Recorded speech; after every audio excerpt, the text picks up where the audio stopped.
മോശപ്പെടുന്നവരാകട്ടെ. ഏകദേശം 5 വർഷത്തിന് ശേഷമാണ് ഇവിടെ ഞായറാഴ്ച ഞാനിവിടെ കടന്നു വന്ന് ഇവിടെ നിൽക്കുന്നത്.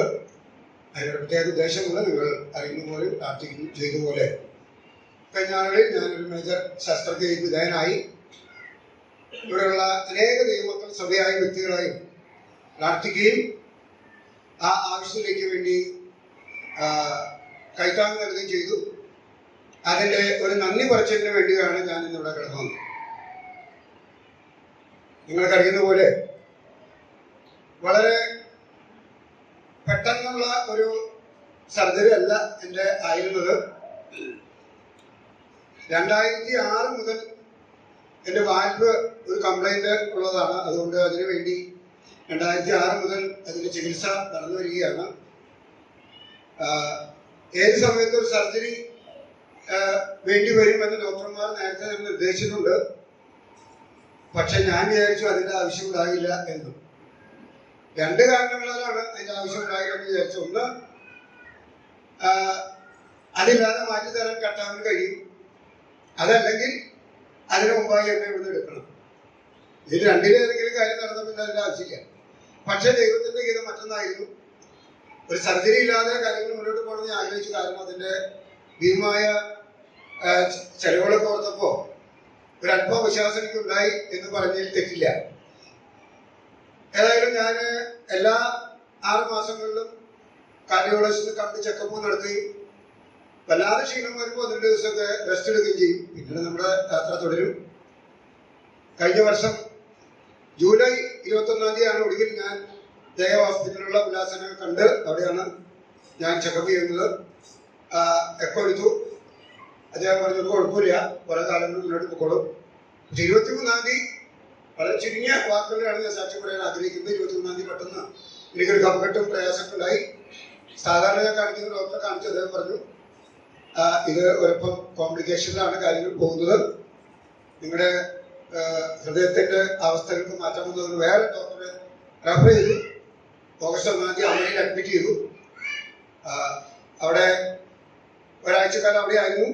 ഡോക്ടർ പറഞ്ഞു നിങ്ങളുടെ വാൽവ് വളരെ ക്രിട്ടിക്കൽ കണ്ടീഷനിലാണ്. ആ ഒരാഴ്ച എനിക്ക് രാത്രി ഉറക്കമുണ്ടായിരുന്നില്ല. വീട്ടില് രാത്രി ഉറങ്ങാൻ പറ്റുന്നില്ല, നടക്കുകയാണ്. അങ്ങനെ 7-ാം തീയതി ഡിസ്ചാർജ് ചെയ്ത് വീട്ടിൽ വന്നു.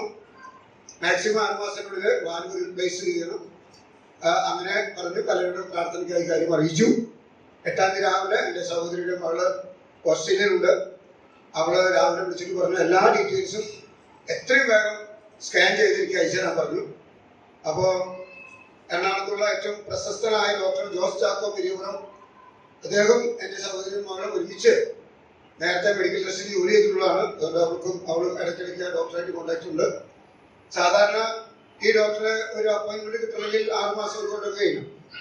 പക്ഷേ 8-ാം തീയതി എൻ്റെ ഡീറ്റെയിൽ വാങ്ങിച്ചു. അന്ന് രാത്രി അവൾ വിളിച്ചു പറഞ്ഞു 10-ാം തീയതി 2 മണിക്ക് അപ്പോയിന്റ്മെന്റ് കിട്ടിയിട്ടുണ്ട്, ഡോക്ടറെ അടുത്ത് പോകണം. ഞങ്ങൾ ഒരുമിച്ച് അവിടെ ചെന്നു. 10-ാം തീയതിയാണ് ചെന്നത്.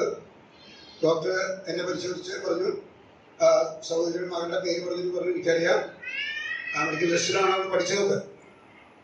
പിന്നീട് സെക്രട്ടറിയാണ് കാര്യങ്ങളൊക്കെ നിശ്ചയിക്കുന്നത്. സെക്രട്ടറിയോട് ചേർന്നു. സെക്രട്ടറി എന്നോടൊന്നും ചോദിക്കുന്നൊന്നുമില്ല. എന്നോട് എന്തെങ്കിലുമൊക്കെ ചോദിക്കുമെന്ന് വിചാരിച്ചു. ഒന്നും ചോദിച്ചില്ല. ഡയറി തുറന്നു.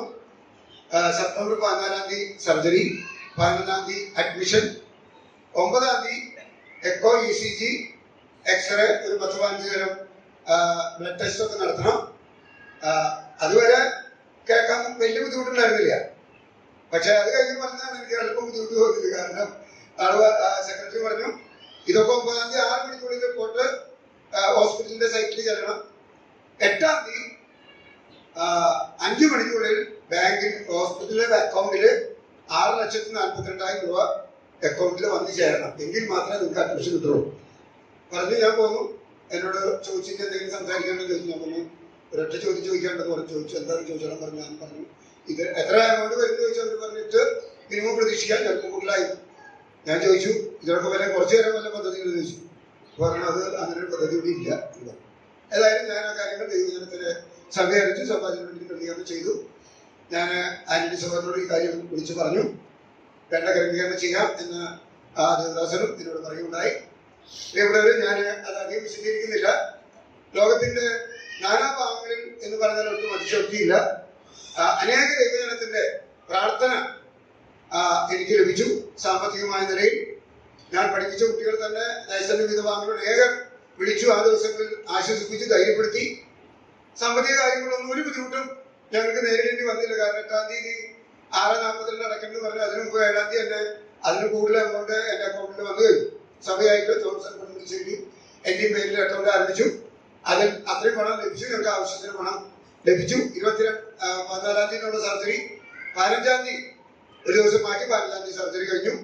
എന്റെ വാൽവ് മാറ്റി പുതിയൊരു വാൽവ് പിടിപ്പിച്ചു. അതിനുശേഷം എനിക്ക് കുറച്ച് ചൂട് കൂടുതലാണ്, സ്വഭാവത്തിലല്ല ശരീരത്തിൽ. അപ്പോ വേറെ അസ്വസ്ഥതകളൊന്നുമില്ല. മരുന്ന് കണ്ടിന്യൂസ് ആയി തുടരണം. 6 മാസത്തേക്ക് വളരെ ബുദ്ധിമുട്ടായിരുന്നു. കാരണം പല നിബന്ധനകൾ അവർ തന്നു. ഇപ്പോൾ അതിന് കുഴപ്പമില്ല. ദൈവം കാര്യങ്ങൾ ക്രമീകരിച്ചു. ഇവിടെയുള്ള അനേക ദൈവജനത്തിന്റെ പ്രാർത്ഥനയും സാമ്പത്തിക പിൻബലം അതിന് പ്രധാന പങ്ക് വഹിച്ചു എന്ന് പറയുന്നതിൽ എനിക്ക് വളരെ സന്തോഷമുണ്ട്. സഭയായി കളക്ഷൻ എടുത്ത് എന്റെ അക്കൗണ്ടിൽ നിക്ഷേപിച്ചു. സർജറിക്ക് മുമ്പ് പി വി ആന്റണി സഹോദരനും ടിമ്മി ആനന്ദ് സഹോദരനും വീട്ടിൽ വന്ന് പ്രാർത്ഥിച്ചാണ് കടന്നുപോയത്. മാത്രമല്ല ഇവിടെയുള്ള അനേക കുടുംബങ്ങൾ ഭവനങ്ങളിൽ എന്റെ ഭവനത്തിൽ കടന്നു വരികയും പ്രാർത്ഥിക്കുകയും വ്യക്തിപരമായും വന്നവർ വ്യക്തികളായും കുടുംബമായും ഒക്കെ കടന്നു വന്ന് പലരും വെറുകയായിട്ടുള്ള വന്നത് അനേകം കൈത്താങ്ങ് നൽകുകയും ചെയ്തു. എല്ലാ കുടുംബർക്കും എന്റെയും എന്റെ കുടുംബത്തിന്റെയും നന്ദി ഞാൻ അറിയിക്കുന്നു. ദൈവം എന്റെ ആവശ്യങ്ങളൊക്കെ നിറവേറ്റുവാൻ പ്രാപ്തനാണെന്ന് ഒരിക്കൽ കൂടെ തെളിയുവാൻ അറിയുവാൻ ഇടയായി. ഈ അവസ്ഥയിൽ കൂടുതൽ പണം ഞാൻ പ്രതീക്ഷിച്ചിട്ടുമില്ല. അതുകൊണ്ട് 22-ാം തീയതി രാവിലെ ഡോക്ടർ വന്ന് പറഞ്ഞു ഡിസ്ചാർജ് ആവും, വൈകിട്ടോട് വീട്ടിൽ പോവാം. അപ്പൊ തന്നെ ഞാൻ സഭയിലെ എൻഎസിനെ വിളിച്ച് പറഞ്ഞു മെസ്സേജ് പാസ് ചെയ്യണം. ഇനി എനിക്ക് ഈ ആവശ്യത്തിന് വേണ്ടി ആരും പൈസ അയക്കേണ്ടതില്ല. തുടർ ചികിത്സക്കുള്ള പണം എനിക്ക് ലഭിച്ചു കഴിഞ്ഞു. മറ്റൊരു പണത്തിന്റെ ആവശ്യം എനിക്കില്ല എന്നുള്ള കാര്യം എൻഎസിനെ അറിയിക്കുകയും ആ കാര്യം അവർ ചെയ്തു എന്ന് ഞാൻ വിശ്വസിക്കുകയും ചെയ്തു. തുടർന്നും നിങ്ങളുടെ വലിയ പ്രാർത്ഥന ഞാൻ ക്ഷണിക്കുന്നു. എന്റെ ആഗ്രഹം എന്ന് പറയുന്നത് കർത്താവ് എപ്പോഴും വിളിച്ചാൽ ഞാൻ പോകാൻ റെഡിയാണ്. ഈ ഭൂമിയിൽ എനിക്ക് പ്രത്യേക ആഗ്രഹങ്ങളോ അഭിലാഷങ്ങളോ പദ്ധതികളോ ഒന്നും തന്നെ ഇനി അവശേഷിക്കുന്നില്ല. എന്റെ ആയുസിന്റെ നല്ലൊരു പങ്ക് എളിയ നിലയിൽ കർത്താവിന് വേണ്ടി വിനിയോഗിക്കാൻ ഇടയായിട്ടുണ്ട്. ഇവിടെയുള്ള അനേക ദൈവജനത്തിന്റെ പ്രാർത്ഥന അത് സഹായമായിട്ടുണ്ട്. എന്നാൽ അധികം നാൾ കഷ്ടപ്പെട്ട് കിടക്കുവാൻ അനുവദിക്കരുത് എന്നൊരു ആഗ്രഹം അതെല്ലാവരും അങ്ങനെ ആഗ്രഹിക്കുന്നു. എനിക്കറിയാം. കുറെ നാൾ 2-3 കൊല്ലം കിടന്നിട്ട് തന്നെ വിളിച്ചാൽ മതി ആരും ആഗ്രഹിക്കുന്നു എനിക്ക് തോന്നില്ല. ഏതായാലും ഉള്ള ആരോഗ്യം കർത്താവിന് വേണ്ടി വിനിയോഗിക്കണം എന്നുള്ളൊരു ആഗ്രഹിക്കുന്നു. അതുകൊണ്ട് കഴിഞ്ഞ ഏപ്രിൽ മാസത്തിൽ പ്രവർത്തനത്തിൽ വീണ്ടും സജീവമായി 4 സ്ഥലങ്ങളിൽ BBSൽ പങ്കെടുക്കാൻ കർത്താവ് സഹായിച്ചു.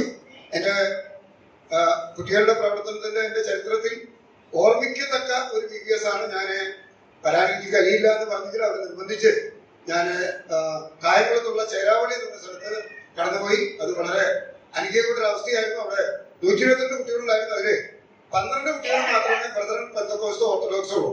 30 കുട്ടികള് എന്റെ 100 കണക്കിന് BBSന് ഞാൻ ഈ കഴിഞ്ഞ വർഷങ്ങളിൽ അറ്റൻഡ് ചെയ്തത്. പക്ഷെ ഇത്രയധികം മുസ്ലിം കുട്ടികളെ ഫേസ് ചെയ്യുന്നത് ആദ്യമായിട്ടാണ്. 30 കുട്ടികളൊക്കെ മുതിർന്ന കുട്ടികളാണ്. 80 കുട്ടികളെ ഹിന്ദുക്കളെ വളരെ അനുഗ്രഹിക്കപ്പെട്ട അവസ്ഥ അവിടെ ലഭിച്ചു. അത് പ്രത്യേകം ഓർമ്മിക്കത്തക്ക ഒരു കാര്യം. അതുകൂടാതെ ഞങ്ങൾ ചില സഹോദരന്മാർ ചേർന്ന് 2022 അഗപ്പെ ഗോസ്പൽ മിനിസ്ട്രീസ് എന്ന പേരിൽ പ്രവർത്തനം ആരംഭിച്ചു. 7 സ്ഥലസംഘടനയായ 7 സഹോദരന്മാരാണ്. 2022, 23 ഈ കഴിഞ്ഞ മാസം വരെ 500-ലധികം പരസ്യയോഗങ്ങൾ വിവിധ ജില്ലകളിൽ നടത്തുവാനായിട്ട് കർത്താവ് സഹായിച്ചു. കഴിഞ്ഞ ഡിസംബറിൽ 6 സഹോദരന്മാർ ചേർന്ന് ആന്ധ്രയിൽ ഒരു പ്രവർത്തനം 10 ദിവസം നടത്തുവാനായിട്ട് ഇടയായി. തുടർന്നും പ്രാർത്ഥിക്കുക. എന്നാൽ ആരോഗ്യമനുസരിച്ച് ഞാൻ പോയി സഹകരിച്ചു വരുന്നു. സഭയായി ഞങ്ങൾക്ക് ആഴ്ചയിൽ 2 പ്രവർത്തനമുണ്ട്. എല്ലാ ചൊവ്വാഴ്ചയും അതിരപ്പള്ളി റൂട്ടിൽ ഇപ്പോൾ വേളൂക്കര എന്ന സ്ഥലത്താണ് പ്രവർത്തനം. അതിരപ്പള്ളിയിൽ നിന്നാണ് തുടങ്ങിയതാണ്. ഞങ്ങൾ വീടുകളെല്ലാം വിസിറ്റ് ചെയ്യാണ്. 10-12 സഹോദരന്മാരൊക്കെ സാധാരണ പ്രവർത്തനത്തിൽ കടന്നുകൊണ്ടിരിക്കുന്നു. രാവിലെ 8 മണിക്ക് പോയാൽ മിക്കവാറും 3 മണിക്കാണ് തിരിച്ചു വരുന്നത്. ആ പ്രവർത്തനത്തോട് പ്രാർത്ഥിക്കുക. വ്യാഴാഴ്ചകളിൽ വാഴാനി ഡാമിന്റെ പരിസരങ്ങളിലാണ് പ്രവർത്തനം ആരംഭിച്ചത്. ഇപ്പോൾ പുന്നമ്പുറം എന്ന സ്ഥലത്ത് കേന്ദ്രീകരിച്ച് പ്രവർത്തിക്കുന്നു. അവിടെയും ഇത്രയും സഹോദരന്മാരൊക്കെ കടന്നു വരുന്നുണ്ട്. ഭവന സന്ദർശനമാണ്. കാര്യമായി എതിർപ്പൊന്നുമില്ല. വളരെ ശാന്തമായി ഭവനങ്ങളിൽ ഇന്ന് ദൈവവചനം കേൾക്കുവാനുള്ള സാവകാശമുണ്ട്. അതുകൊണ്ട് ഈ പ്രവർത്തനത്തെ ഓർത്ത് നിങ്ങൾ പ്രത്യേകം പ്രാർത്ഥിക്കുക. കുടുംബമായി ഞങ്ങൾ ക്ഷേമമായിരിക്കുന്നു. ഞാൻ അസുഖമില്ലാതെ ഓപ്പറേഷൻ കഴിഞ്ഞ് ഹോസ്പിറ്റലിലെ ഐസിയുലായിരിക്കും തന്നെ ഭവനത്തിൽ എന്റെ ഭാര്യയ്ക്ക് ശാരീരിക ചില പ്രയാസങ്ങളുണ്ടായി. അവർക്ക് അല്പ പ്രയാസങ്ങൾ ആ സമയത്ത് നേരിട്ട് രാത്രി ഉറക്കമില്ലാതെ വല്ലാത്തൊരു അസ്വസ്ഥത ഉണ്ടായി. അവള് വിചാരിച്ച് ഞാൻ അടിച്ചു പോയി എന്ന് വിചാരിച്ചു. കാരണം വല്ലാത്തൊരു പ്രയാസം ഉണ്ടായി. പിറ്റേ ദിവസം ഡോക്ടറെ കണ്ടപ്പോഴാണ് കിഡ്നിയില് 14 mm സ്റ്റോൺ ഉണ്ട്, എത്രയും വേഗം സർജറി വേണമെന്ന് ഡോക്ടർ പറഞ്ഞു. ഞാൻ എൻ്റെ അസുഖം മാറി ഒരുവിധം ലെവലായി. ജനുവരി ആ സർജറി കഴിഞ്ഞു. വളരെ ക്ഷേമമായിരിക്കുന്നു. മക്കൾ 3 പേരും വ്യത്യസ്ത സ്ഥലങ്ങളായിരിക്കുന്നു. നിങ്ങൾ പ്രത്യേകം പ്രാർത്ഥിക്കുക. കുടുംബമായിട്ട് കർത്താവ് അനുവദിക്കുന്ന നിലയിൽ കർത്താവിന് വേണ്ടി കൂടുതൽ വിനിയോഗിക്കുക. കർത്താവ് തരുന്ന ആയുസ് കർത്താവ് നാമത്തിന് വേണ്ടി ഉപയോഗിക്കണമെന്നാണ് എൻ്റെ ആഗ്രഹം. നിങ്ങൾ തുടർന്നും പ്രാർത്ഥിക്കുക. ഞാൻ നിങ്ങളുടെ വലിയ പ്രാർത്ഥനയ്ക്കും സഹകരണത്തിൽ നന്ദി. ഇനിയും എനിക്ക് വളരെ ആരോഗ്യമുണ്ട്, നല്ല ശബ്ദത്തിലൊക്കെ സംസാരിക്കുന്നുണ്ട്. അദ്ദേഹത്തിന്റെ പ്രാർത്ഥന സ്റ്റോപ്പ് ചെയ്യാൻ വിചാരിക്കേണ്ട. പ്രാർത്ഥന തുടരണം. ധാരാളം ദൈവകൃപ ആവശ്യമാണ്. നിങ്ങൾ പ്രത്യേകം പ്രാർത്ഥിക്കണമേ എന്ന് ഓർപ്പിക്കുന്നു. ഇപ്പോൾ എനിക്ക് തുടർന്നുള്ള ഒരു 20 മിനിറ്റ് സമയം ദൈവവചനത്തിൽ നിന്ന് ചില ചിന്തകൾ നമുക്ക് ചിന്തിക്കാം. ഞാൻ ഈ കഴിഞ്ഞ അവസരങ്ങളിൽ ധാരാളം വായിക്കുവാനും ചിന്തിക്കുവാനൊക്കെ എനിക്ക് ധാരാളം അവസരം ലഭിച്ചു. അപ്പോഴൊക്കെ ഞാൻ എന്നെ തന്നെ പരിശോധിച്ചു. കഴിഞ്ഞ നാളുകളിൽ ലഭിച്ച സന്ദർഭങ്ങൾ കർത്താവിന് വേണ്ടി വിനിയോഗിച്ചു. അത് പൂർണ്ണമായ ദൈവാസനത്തിലായിരുന്നോ? എന്റെ സ്വഭാവത്തിന് മാറ്റങ്ങൾ വരുത്തണോ?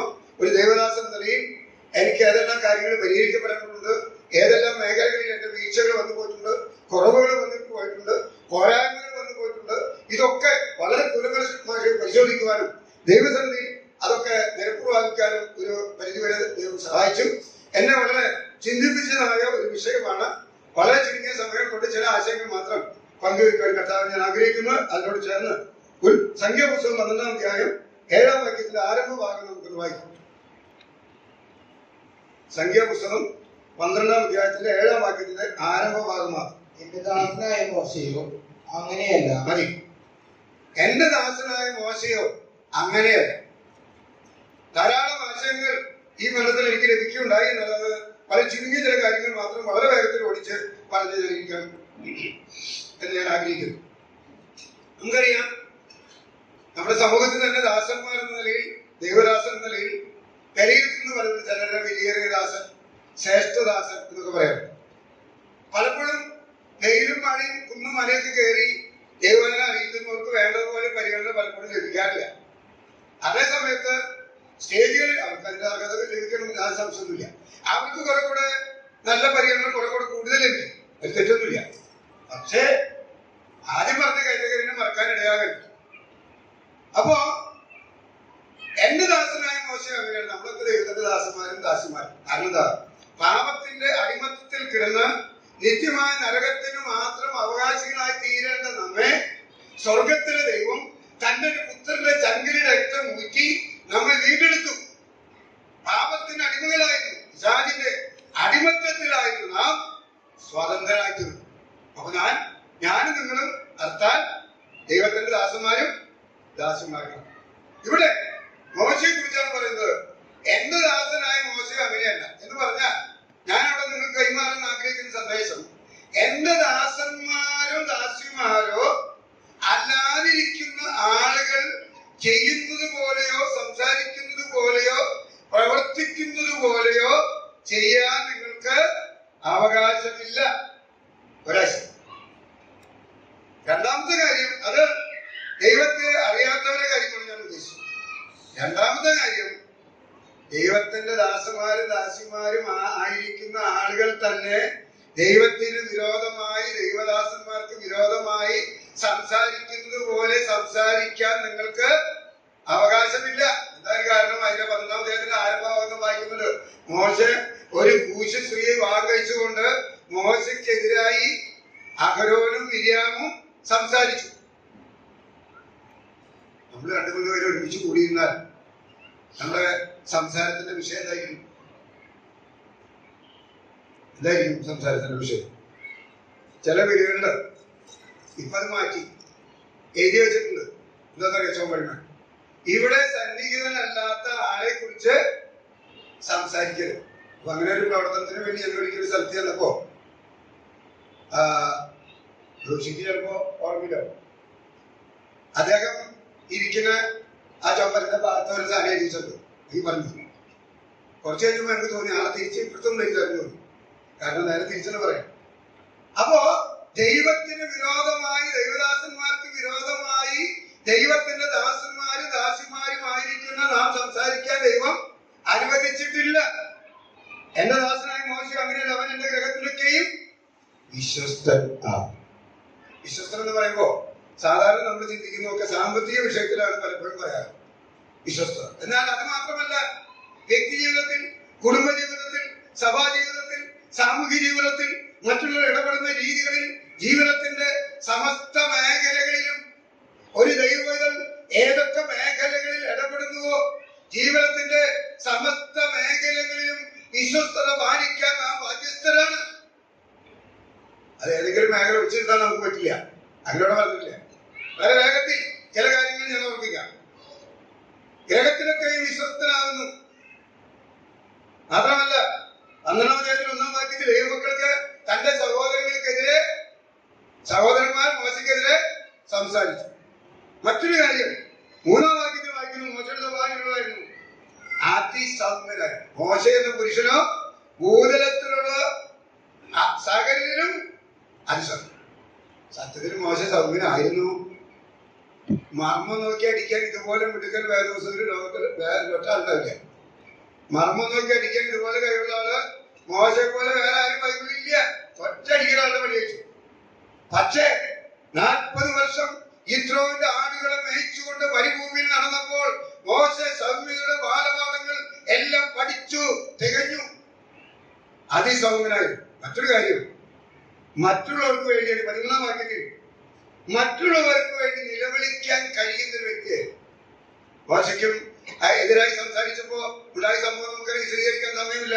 അവിടെ നാം വായിക്കുന്നത് മോശ അവളെ സൗഖ്യമാക്കണമെന്ന് നിലവിളിച്ചു. നമ്മളായിരുന്നു ചിലപ്പോ ഇങ്ങനെ പറഞ്ഞത്, എനിക്കെതിരായി സംസാരിച്ചുകൊണ്ടല്ലേ ഈ അസുഖം വന്നത്, കുറച്ച് നാളോടെ കിടക്കട്ടെ, അത് കഴിയുമ്പോൾ ആലോചിക്കും. പക്ഷെ മോശ എങ്ങനെയല്ല, മോശയുടെ സൗമ്യതയുടെ പാരമ്യത പ്രകടിപ്പിക്കുന്ന ഒരു അവസ്ഥയാണ് മോശയുടെ സൗഖ്യമാക്കണമേ. മോശ നിലവിളിച്ചു. വിശദീകരിക്കാൻ സമയമില്ല. മറ്റൊരു വ്യക്തിയെ കുറിച്ച് വായിക്കാം. കാലേബ്. സംഖ്യാപുസ്തകം 14-ാം അധ്യായത്തിൽ 24-ാം വാക്യം. പെട്ടെന്ന് വായിക്കാം. എന്റെ ദാസനായ കാലേബും അവന് വേറൊരു സ്വഭാവം ഉള്ളത് കൊണ്ടും. മതി. എന്റെ ദാസനായ മോശ അങ്ങനെയല്ല, വിശ്വസ്തൻ. എന്റെ ദാസനായ കാലേബ് അവന് വേറൊരു സ്വഭാവം എന്ന് പറഞ്ഞാൽ എന്റെ ദാസന്മാർക്കും ദാസിമാരും അല്ലാതിരിക്കുന്നവർ അവർക്കില്ലാത്ത വേറൊരു സ്വഭാവം അതുകൊണ്ട് കാലേബിനുണ്ട്. എവിടെയാണ് നമ്മുടെ സ്വഭാവം? എങ്ങനെയാണ് നമ്മെ കുറിച്ച് ആളുകൾ വിലയിരുത്തുന്നതൊക്കെയാണ്? നമ്മുടെ സ്വഭാവത്തെ കുറിച്ച് മറ്റുള്ള പ്രതികരണം എന്താണ്? അവരുടെ അനുഭവം എന്താണ്? ഇത് നാം മനസ്സിലാക്കും. ഞാൻ വളരെയധികം ഇത് എന്നോട് തന്നെ സംസാരിച്ചൊരു സന്ദേശമാണ്. വളരെയധികം നേരം ഇതിനു മുമ്പിൽ ഞാൻ ഇരിക്കുകയുണ്ടായി. എന്റെ സ്വഭാവം ഒരു ദൈവവൈതൽ, ഒരു ദൈവദാസൻ, ഒരു ശുശ്രൂഷകൻ, ഒരു സുവിശേഷകൻ എന്ന നാമത്തിന് യോഗ്യമായ വിധത്തിലാണോ എന്ന് എന്റെ ജീവിതത്തെ വളരെയധികം പരിശോധിക്കുവാൻ എന്നെ തന്നെ സഹായിച്ചൊരു സന്ദേശമാണ്. വേറൊരു സ്വഭാവം. എന്താ കാലേബിന്റെ സ്വഭാവം? ദൈവത്തെ പൂർണ്ണമായി, അവിടെ നമ്മൾ വായിച്ചത്, എന്നെ പൂർണ്ണമായി അനുസരിച്ചു. പൂർണ്ണമായി അനുസരിച്ചു. നമ്മളൊക്കെ അനുസരിക്കുന്നവരാണ്. പക്ഷേ എന്തില്ല, പൂർണ്ണമായി അനുസരിക്കാൻ നമുക്ക് പലപ്പോഴും സാധിക്കുന്നില്ല. യോശുവയെ കുറിച്ചൊരു വാക്യം വായിക്കാം. ഇവിടെയൊക്കെ വിശദീകരണം ആവശ്യമുള്ള, എന്നാൽ ഞാൻ അവിടേക്ക് കടക്കുന്നില്ല. യോശുവയുടെ പുസ്തകം 8-ാം അധ്യായം 9-ാം വാക്യം. യോശുവയുടെ പുസ്തകം 8-ാം അധ്യായത്തിന്റെ 9-ാം വാക്യം. അങ്ങനെ യോശുവ അവരെ അയച്ച് അവർ പതിയിരിപ്പിന് ചെന്ന് ബേഥേലിനും ഹായിക്കും മധ്യേ ഹായിക്ക് പടിഞ്ഞാറ് അമർന്നു. യോശുവയോ ആ രാത്രി ജനത്തിന്റെ ഇടയിൽ താമസിച്ചു. യോശുവയുടെ പ്രത്യേകത, യോശുവ ജനത്തിന്റെ ഇടയിൽ താമസിച്ചു. ഇന്ന് ദൈവസഭയ്ക്ക് വന്നിരിക്കുന്ന ഏറ്റവും വലിയ മൂല്യച്യുതി എന്ന് പറയുന്നത് ദൈവജനത്തെ അറിയുവാൻ, ആടുകളുടെ ശബ്ദം കേൾക്കുവാൻ, ആടുകളെ ക്ഷേമം അന്വേഷിക്കുവാൻ, അവരുടെ പ്രതികരണങ്ങൾ അറിയുവാൻ ആളുകൾ കുറഞ്ഞു എന്നുള്ളതാണ്. ജനത്തിന്റെ ഇടയിൽ താമസിക്കുന്നവരായിരിക്കണം ദൈവസഭയെ നയിക്കേണ്ടവർ. കൊറോണ വന്ന സമയത്ത് വളരെ രസകരമായി ഞാൻ ശ്രദ്ധിച്ചൊരു കാര്യം, അനേക ജനസഭകളിൽ വളരെ കഷ്ടപ്പാടും ദുരിതം അനുഭവിക്കുന്ന ആളുകള് അവരന്വേഷിച്ച് സഭയായി അവർക്ക് വേണ്ട പലചരക്കും അതുപോലെ പണം ആവശ്യമായി കൊടുത്ത അനേക സഭകൾ എനിക്കറിയാം. പക്ഷെ ചില സന്ദർഭം ചില സ്ഥലത്ത് തിരിഞ്ഞില്ല. സാധാരണ ഇടയന്മാര് ആടുകളെ അന്വേഷിച്ചു പോണ്ട് അല്ലെ? പക്ഷെ ചില സ്ഥലങ്ങള് ആടുകളെ ഇടയന്മാരെ അന്വേഷിച്ചു പോവുക, ആളെ കാണില്ല. വെറുതെ പറഞ്ഞല്ല, അതിന്റെ അടിമത്തിന് വിളിച്ചതാണ് പറയുന്നത്. ആടുകളെ അന്വേഷിച്ച് ഇടയന്മാരെ കാണാനില്ല. ഒരു സ്ഥലത്തൊരു സഹോദരൻ, ഒരു ഉത്തരവാദിത്തപ്പെട്ട സഹോദരനെ വിളിച്ച് പറഞ്ഞു, ആരാധനയില്ല, കർത്തന്മേശയില്ല, സ്തോത്ര കാഴ്ചയില്ല, അതുകൊണ്ട് സഭയുടെ കാര്യങ്ങളൊക്കെ ബുദ്ധിമുട്ടാണ്. അതുകൊണ്ട് ബ്രദർ ഒരു കാര്യം ചെയ്യണം, എല്ലാ ഞായറാഴ്ചയും സഭകളിൽ കൊടുക്കുന്ന ആരാധനയ്ക്ക് ശേഷം എടുക്കുന്ന സ്തോത്ര കാഴ്ച അത് വീട്ടിൽ ചരടിച്ചു വെച്ച് LAസിനെ ഏൽപ്പിക്കണം എന്ന് ഫോൺ ചെയ്ത് പറഞ്ഞു. ഇത് കന്യാകുമാരിയിലോ തമിഴ്നാട്ടിലോ തൃശ്ശൂർ ജില്ലയിൽ നടന്നൊരു കാര്യം. ആ സഹോദരനെ വിളിച്ച് പറഞ്ഞു, ബ്രദറെ വളരെ വേദനയിൽ എനിക്ക്, എന്റെ വീട്ടിൽ ഭക്ഷണം കഴിക്കുന്നുണ്ടോ, എന്റെ വീട്ടിൽ കഞ്ഞി വെക്കുന്നുണ്ടോ, എന്റെ മക്കൾക്ക് ഗ്ലാസ് കാപ്പി കൊടുക്കുന്നുണ്ടോ, എനിക്ക് അതിനുള്ള സാധ്യതകളുണ്ടോ, ജോലിയില്ല, അതൊരു വാക്ക് ചോദിച്ചിട്ട് പറഞ്ഞെങ്കിൽ എത്ര നന്നായിരുന്നു. അതാണ് ഞാൻ പറഞ്ഞത്, ഇടയന്മാർ ആടുകൾ അന്വേഷിക്കുന്നത് പരം ആടുകൾ ഇടയന്മാർ അന്വേഷിച്ചു. യോശുവ ജനത്തിന്റെ ഇടയിൽ താമസിച്ചു, ജനത്തിന്റെ ഇടയിൽ വസിക്കുന്ന. ഇനി മറ്റുള്ളവരുടെ സാക്ഷ്യം, നമ്മെ കുറിച്ച് മറ്റുള്ളവരുടെ സാക്ഷ്യം എന്താണ്? എന്താണ് നമ്മെ കുറിച്ച് അവർ പറയുന്ന സാക്ഷ്യം? അത് മുഴുവൻ പറയുന്നു കഴിയില്ല. ഒന്ന് രണ്ട് കാര്യങ്ങൾ, ചില കാര്യങ്ങൾ ഓർപ്പിക്കാം. ദാനിയേൽ 6:20 വായിക്കാം, പെട്ടെന്ന് വായിക്കാം. ദാനിയേൽ 6:20 അതിന്റെ 2-ാം ഭാഗം. ജീവനുള്ള ദൈവത്തിന്റെ ദാസനായ ദാനിയേലേ, നീ ഇടപെടാതെ സേവിച്ചു വരുന്ന നിന്റെ ദൈവം സിംഹങ്ങളിൽ നിന്ന് രക്ഷിക്കാൻ പ്രാപ്തനായോ എന്ന് ചോദിച്ചു. ആരാ ചോദിക്കുന്നത്? വിഗ്രഹങ്ങളെ സേവിക്കുന്ന ദൈവമായിട്ട്, ജീവനുള്ള ദൈവമായിട്ട് യാതൊരു ബന്ധമില്ലാത്ത ദാര്യാവേശ് രാജാവ് ചോദിക്കുകയാണ്, ദാനിയേലിനെ സിംഹക്കുഴിയിട്ടതിന്റെ അടിസ്ഥാനത്തിൽ ജീവനുള്ള ദൈവത്തിന്റെ ദാസനായ ദാനിയേലേ, നീ ഇടപെടാതെ സേവിച്ചു വരുന്ന നിന്റെ ദൈവം. നമുക്ക് ദാനിയേലും തമ്മിലൊരു ചെറിയ വ്യത്യാസമുള്ളൂ. ദാനിയേല് ദൈവത്തെ ഇടപെടാതെ സേവിച്ചു. നമ്മളെങ്ങനെയാണ്? നമ്മളെ ഇടപെട്ട് സേവിക്കും. ഈ സാധാരണ ഈ ആയുർവേദ ഡോക്ടർമാരാണ് പറയാം സേവിക്കുന്ന കാര്യം. ആയുർവേദം മരുന്ന് കഷായമൊക്കെ സേവിക്കുന്ന കാര്യം പറയാം. അത് ഇടപെട്ട് കഴിയുള്ളൂ. ഇടപെടാതെ സേവിക്കുന്ന ദൈവം ആരാണ് പറയുന്നത്? ലോകപ്രകാരം വിഗ്രഹങ്ങളെ ആരാധിക്കുന്ന ഒരു ദൈവമാണ് ഒരു ദൈവമകന് അനുകൂലമായി സാക്ഷ്യം പറയുന്നത്. ജീവനുള്ള ദൈവത്തിന്റെ ദാസനായ ദാനിയേൽ. മറ്റൊരു സാക്ഷ്യം നെബൂഖദ്നേസർ പറയുന്നത് നമുക്ക് നോക്കാം. ദാനിയേൽ 3:26.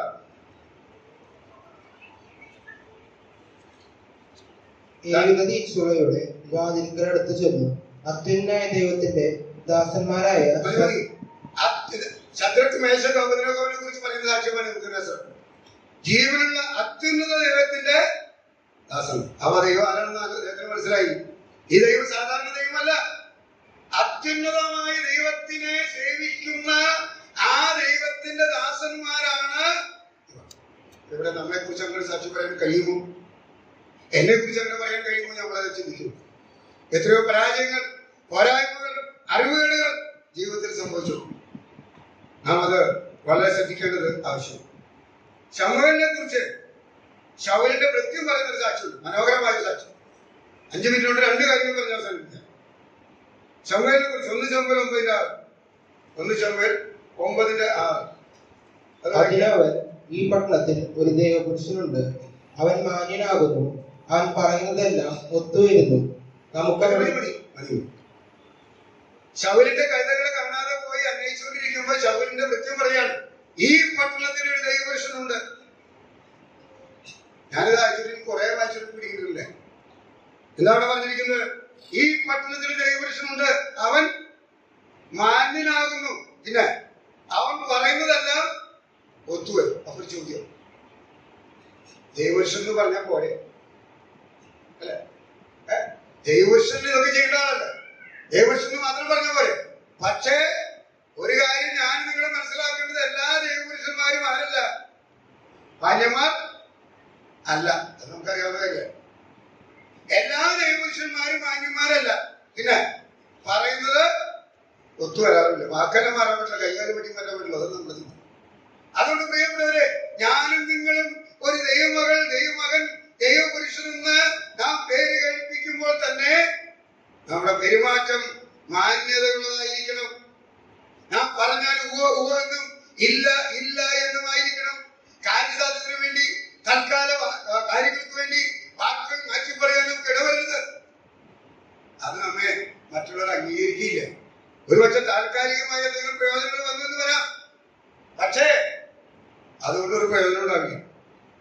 ശൂന്യകാരത്തിൽ പറയുന്ന ഒരു പ്രസ്താവന നോക്കാം.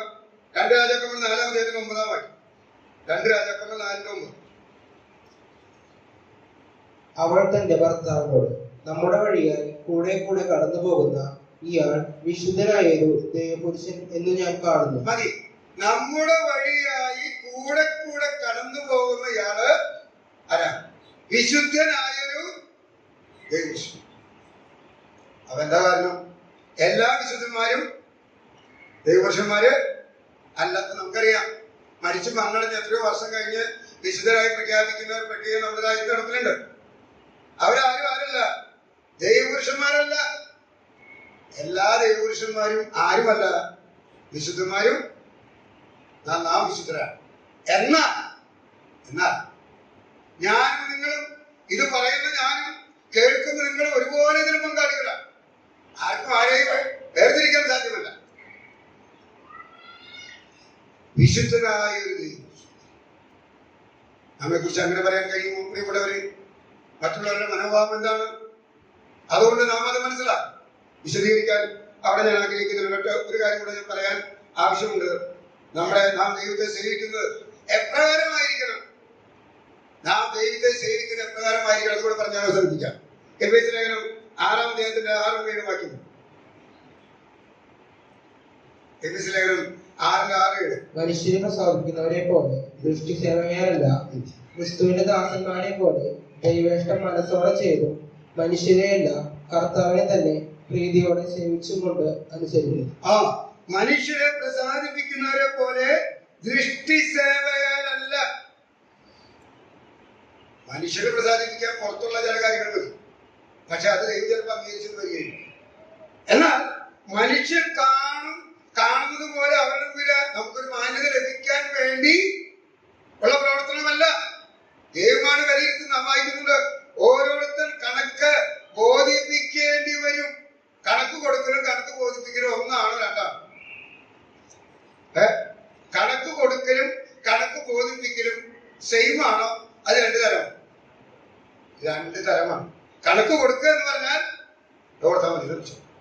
കണക്ക് ബോധിപ്പിക്കുന്ന പറഞ്ഞാൽ ഇത് കൊടുക്കണം. ഞാനിത് അനുഭവിച്ചോളാം. ഞാൻ ജോലി ചെയ്യുന്ന സ്ഥാപനത്തില് ഞങ്ങളുടെ ഓഡിറ്റോറിയം ആലുവ കൊല്ലം പറഞ്ഞ അതിന്റെ കണക്കൊക്കെ ശരിയാക്കിയാൽ ഒരാഴ്ച അദ്ദേഹത്തിന്റെ വീട്ടിലാണ്. അദ്ദേഹത്തിന് ക്ഷാമ പഠിപ്പിക്കുക അവിടെ ഇട്ടിട്ട്.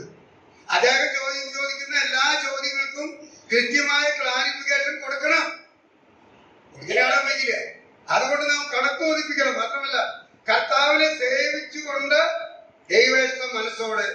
ഇവിടെ ഇന്ന് രാവിലെ നാം ദൈവത്തിൽ കടന്നുകരിക്കുന്നു. എന്റെ ദാസനായ മോശയോ അങ്ങനെയല്ല, എന്റെ ദാസനായ കാലവോ അവന് വേറൊരു സ്വഭാവമുള്ളതും. അതുകൊണ്ട് നമ്മുടെ ജീവിതത്തിൽ നമ്മുടെ കുറവുകളെ പരിഹരിക്കാം. ഇത് ഞാൻ എന്നോട് തന്നെ സംസാരിച്ചൊരു വിഷയമാണ്. നിങ്ങൾക്ക് ആർക്കെങ്കിലും അത് പ്രയോജനപ്പെട്ടാൽ വളരെ സന്തോഷം. ഒരുപാട് നേരം ഒരുപാട് കാര്യങ്ങൾ ചെയ്യുന്നുണ്ട്. നമുക്ക് അതിനുള്ള സമയമില്ല. നമ്മുടെ സേവ അതിനാണ് നമുക്കില്ല. എപ്പോൾ എന്ത് സംഭവിക്കുന്നു കറന്നുകൂടാ. നമുക്കറിയാം, നേരത്തെ കേട്ടു ആ മുണ്ടക്കൈയിലൊക്കെ വലിയ ഉരുൾപൊട്ടലുണ്ടായി. നമ്മൾ വിചാരിക്കും ഇവിടെ ഒരു കുഴപ്പമില്ല, ഇവിടെ മരയും മരത്തൊന്നുമില്ല, വെള്ളപ്പൊക്കത്തിനുള്ള സാധ്യതകളൊന്നും ഇവിടെ രാത്രിയില്ല, നമ്മളൊക്കെ സേഫാണ്. പക്ഷെ എങ്ങനെ സംഭവിക്കും കറന്നുകൂടാ. ഏത് മേഖലയിലാണ്, ഏത് വഴിയിലാണ് മരണമെന്നൊന്നും കറന്നുകൂടാ. എന്നാൽ നമുക്ക് ലഭിച്ച സന്ദർഭം, നമ്മുടെ ആരോഗ്യം, നമ്മുടെ പണം, നമ്മുടെ ശക്തി, നമ്മുടെ ബുദ്ധി, സമയം, ദൈവദാസൻ അല്ലെങ്കിൽ ഒരു ദൈവമകൻ പാപത്തിന് അടിമത്തത്തിന് വീണ്ടെടുക്കപ്പെട്ട ദൈവമകൻ തന്നെ നമുക്ക് ദൈവത്തെ സേവിച്ചുകൊണ്ട് മുന്നേറാം. ദൈവം അതിനായി നമ്മെ സഹായിക്കുമാറാകട്ടെ. അവന്റെ നാം വാഴ്ത്തപ്പെടുമാറാകട്ടെ.